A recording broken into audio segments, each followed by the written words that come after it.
네, 확진자가 계속 늘고 있는데 문제는 소규모 집단 감염입니다. 지인 모임을 비롯해서 일상생활에서 소규모 집단 감염이 속출하고 있습니다. 방역당국은 내일부터 서울과 경기 지역을 중심으로 거리 두기를 1.5단계로 높입니다. 취재기자 연결합니다. 박희재 기자. 네, 저는 서울 성동구에 있는 한 체육시설 앞에 나와 있습니다. 네, 서울과 경기 지역 곳곳에서 지금 소규모 감염 사례가 나오고 있죠. 네, 그렇습니다. 어제까지 모두 18명의 확진자가 나왔던 이곳 체육시설은 여전히 휴업 상태에 있는데요.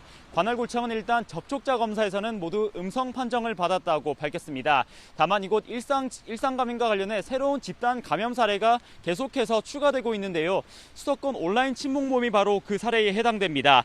수도권 온라인 친목 모임에서 19명이 추가 확진돼 누적 감염자가 모두 20명이 됐습니다. 지난 7일에 경기 의정부시 밀락동에서 오프라인 모임이 열려 모두 23명이 만났는데 이 가운데 12명이 확진됐고 여기에 가족과 지인 등 8명이 추가 감염된 것으로 나타났습니다. 또 서울 송파구에서 지인과 함께 여행을 다녀온 모임에서도 누적 확진자가 모두 18명이 되면서 새로운 집단 감염 사례로 분류됐습니다.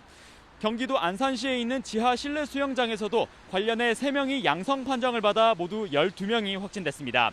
수영장 이용객 10명과 또 처음 확진된 이용자의 가족 2명이 각각 포함됐습니다. 서울 서초구에 있는 아파트 사우나에서는 모두 17명이, 동작구 모조 카페에서는 지자체 기준으로 13명이 확진된 것으로 나타났습니다.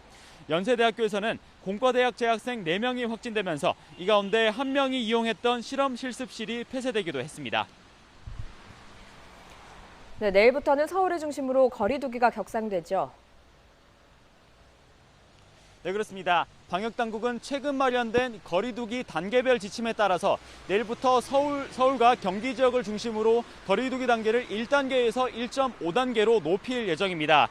강원도에서는 감염자가 속출한 철원 등 일부 지역에서만 일단 1.5단계가 적용되고 광주광역시에서는 격상 기준에는 미치지 못했지만 1.5단계로 높이기로 자체 결정했습니다.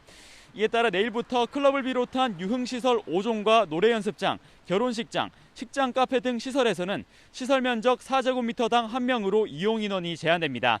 정규 예배나 미사, 법회 등 종교 활동도 좌석수를 30% 이내로만 이용할 수 있도록 했고 등교하는 학생들도 3분의 2 이하로 제한됩니다.